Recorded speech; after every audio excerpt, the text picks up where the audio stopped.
Alright guys, now as you can see I picked up quite a bit of PCs, and that's because, well, the best way to get cheap PCs and good deals is to get them when offices throw them out. And well, a friend of mine basically threw them all out and was like, I can make you a good price if you want them all. And they're all with i3s. We'll look into them a little bit more in depth in a sec. And basically got them all for $260, including this case, which is a pretty decent one actually, and including a GPU. So that's pretty nice, guys. Now let's get into them. Alright guys, now here we are with those computers which I paid $30 each. Well, I just received a nice package. It's the 2 Xeons I needed. And those are 4-core, 8-threaded Xeons. Okay, it's a Xeon E3 1230 V2, which should be a 4-core 8-threaded CPU, and we have 2 of them. So now let's go and let's load it in.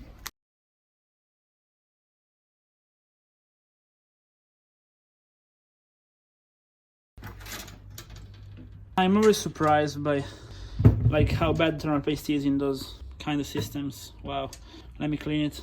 Okay, nice. Now let's actually swap the CPU. I am too lazy to remove the cooler, so I will just leave it there while I do the swap.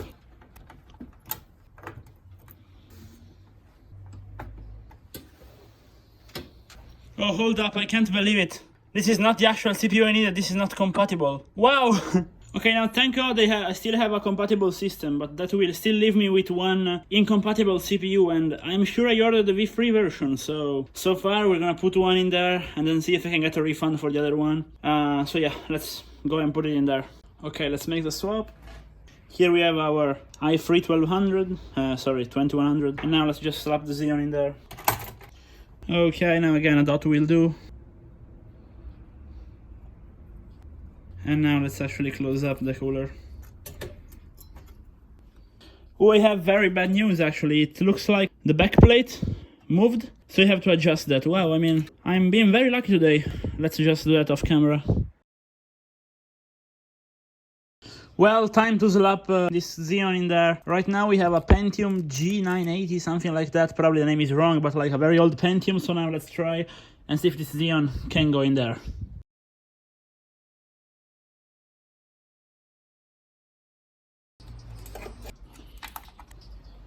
Damn! Did it really run like that? Alright. I mean, it's so dry, it's very difficult to remove it. Fuck. It's gonna take a while.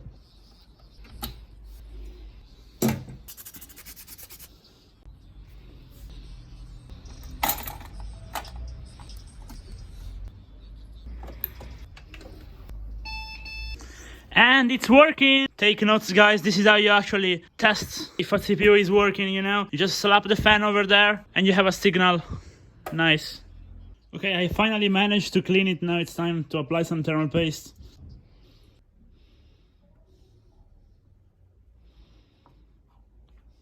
Not gonna bother with spreading it and stuff on this one. I mean, the pressure is gonna be enough anyway.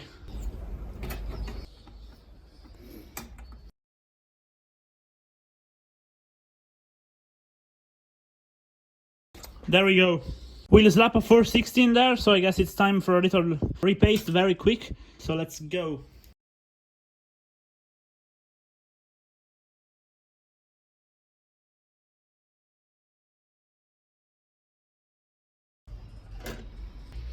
I say it was necessary, you know?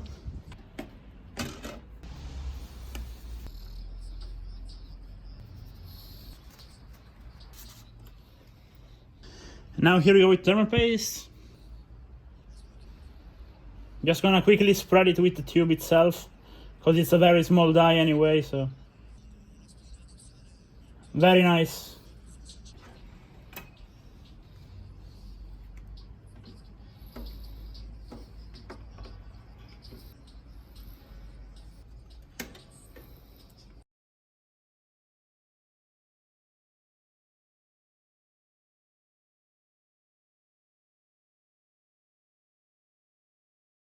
Very nice.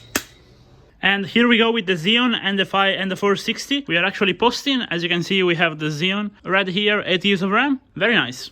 Alrighty guys, now here we are with this Lenovo ThinkCentre M81, as you can see. Now this computer, basically the motherboard, has a white list of GPUs. Now if you have one of those GPUs, you can plug them in and it will work. If you don't, they won't work. The list basically includes every NVIDIA GPU up to the 10 series, and it does not include any AMD GPU after the HD series. So this one is an RX 570 Sapphire. It's not compatible, but hey, it's working. Well, now I'll explain to you how I get it to work, and trust me, it was a pain, but we made it. Basically, I had to use this tool, which is a BIOS editor, and now what I did with this one was quite simply run it. You know, you gotta find like the right BIOS editor tool for your BIOS, and then I opened up this ROM, which is our BIOS, and then basically down here you can unlock the features. Now, if you go here and change it to user from default, now you will be able to change it while you are directly into the BIOS. So now what this does is basically it enables new options in the BIOS. So I completely unlocked the BIOS, and then I used a Windows flashing tool which comes with the motherboard to force flash the ROM, and this is a tool, this one. You basically just open it up, it lets you flash the BIOS.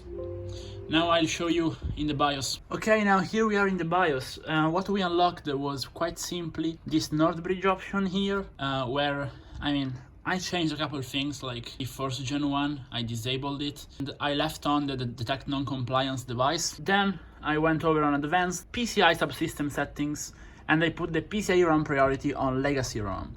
After doing that, I basically just went here, saved and changed, and the PC now boots with the RX 570 perfectly fine, without the need to BIOS mod the 570 itself. So this was about it. This is how you actually get every Lenovo with a locked motherboard to work. You just need to manually unlock the BIOS and then change that legacy ROM option and maybe tune a couple PCI settings. It may seem simple, but it was really a pain to discover, but now I'm quite happy with it. Now, after all the BIOS mod they had to do on this motherboard, you might think, well, I hope you're finally done. I'm not done, because I have to make this PSU compatible. Now, if we go and take a nice read, you can see that it's at 264 watts. Now, this GPU has a TDP of 200 watts, and this CPU of 90 watts. So basically 290.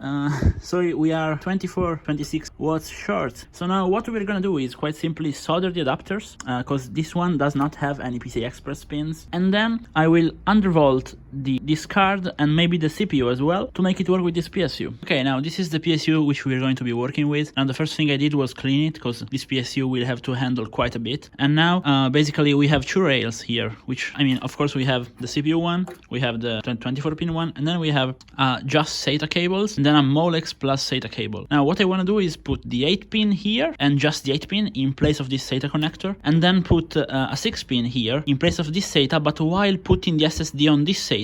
In this way, like, the higher load will be here and we don't risk frying our SSD. Now I guess I'll get my soldering iron and start to cut those cables off. I found this one is a pretty old cable and it's gonna be our test subject. So now first thing, we're gonna cut him off at this end. And now we're gonna do the same at the other end. So those are our two 8-pin PCIe cable. Now just gotta take a look at the diagram and solder the right wires. Okay, time to cut them off at the PSU end. So now this SATA cable is gonna leave us, unfortunately. Here we go. Same goes for this other SATA cable. Now I could have cut it here, but those wires are significantly thinner and I don't feel comfortable using them. So I will just cut off SATA completely. Now I gotta remove the plastic folding to the wires, and then I gotta do the same over here and connect them. The black is ground, the yellow is 12 volt, so we don't need those two. So we're gonna just put some electric tape over them in order to be safe and to avoid getting burned thing. One goes here and one goes here. We're gonna just place those two wires in the back, somewhere where they cannot touch anything. Okay, now the first one is ready, and I just kept a single ground because we have a single 12 volt, might as well have a single ground. Now let's go with the other one, and then let's go with this one off camera. Alright guys, now here we are. I basically removed the plastic everywhere. Here is pin layout made simple. Where there is the notch, 3 grounds are coming out. So those 3, they're grounds. So now I'm just gonna, get them all together pretty quickly. And the same goes for the other ones. They are all 12 volt. Now we quite simply get the one coming from where there's the notch and connect them to the ground in the PSU, so the black wire. There we go.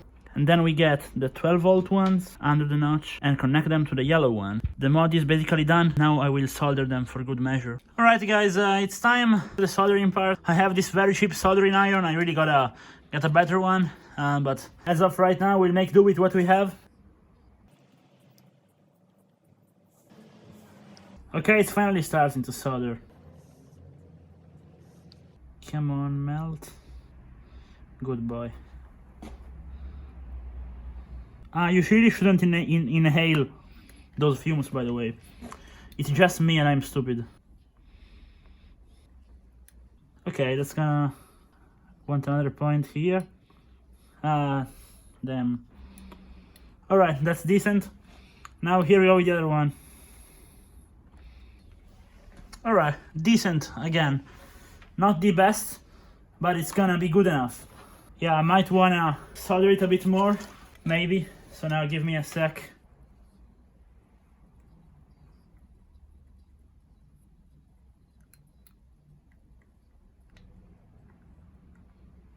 Yep, this is gonna be good enough, boys. That's it. And this is the actual finished cable. As you can see, it starts from here. Then here is the soldering with, of course, some electric tape. And basically here it goes into the 8-pin. Alright, now we will do the same on the other one off camera and then basically try it out. Alright guys, it's finally time to actually put our PSU inside there.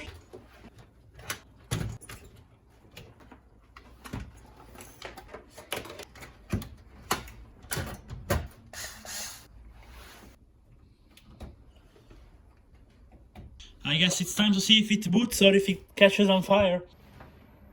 We started it and it's working, at least. And here we are, guys. Now it's not only working, but those soldering joints here are super cold. And we are also running Heaven Benchmark, and like the temps are great. We have the GPU at 42 degrees. Now, of course, I have a very low ambient temperature right now.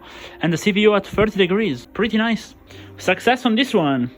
Okay guys, this is the beginning of the tale of let's allow a Zotac 970 to run into this system, which is a Lenovo system. It's actually a Lenovo E73, and basically, as you can see, the PSU just has a 4-pin and a 24-pin. Then out of the motherboard we have a SATA, but this shares the power with the 24-pin, which is actually a proprietary 12-pin or something power supply. What we're gonna do right now, 14-pin actually, is quite simply splice up those wires and put the necessary PCIe cables for our GPU straight from here.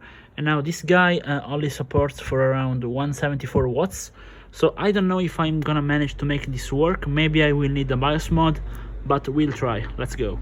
Now this, guys, this is how you test if a GPU is compatible with a system if your PSU does not support it. Now, as you can see, this PSU just has a 4-pin and a proprietary motherboard pin. So what we did to plug in this 970 was use this bad boy right here on this PSU, and then use this PSU to connect PCIe cables to the GPU. And well, we're getting a signal. We don't have an SSD in there, but it's working, so nice one. Okay, now this is the situation pretty much. We got this 6+6. I cut off the 2-pin that made it 8, and basically it goes over here, and I've spliced the ground. You know, it's the 24-pin pretty much, as you can see. And we spliced the ground and a 12-volt, and now I'm gonna solder it. Alright, now this is what we call a very poor soldering job. So yeah, if this time it doesn't catch on fire, I'll be very surprised, but we'll give it a shot, okay? Okay, now this is it. This is our fantastic soldering job, and it's time to see if it actually boots or if we have any sparks. So now, there we go. No sparks so far, that's good. And it's booting, boys. Now we don't have an operating system in there, so we don't know if it will, you know, handle it under load, but so far they are cold, so that's decent. Now we will test it under load, but so far, great. Alright guys, now here we are with the recap of the whole 4 builds. Now basically, regarding the 970, we didn't have to BIOS mod the motherboard, we only had to undervolt it heavily. So since it's a GTX 9XX series, you can BIOS mod it. I BIOS modded it, got it to pull around 100 watts while retaining full performance, and that was it. Then on the CPU, we used throttle stop because the motherboard is locked to give it a nice 0.050 millivolt, sorry, 0.050 volt, aka 50 millivolt undervolt, and the PSU was actually handling it.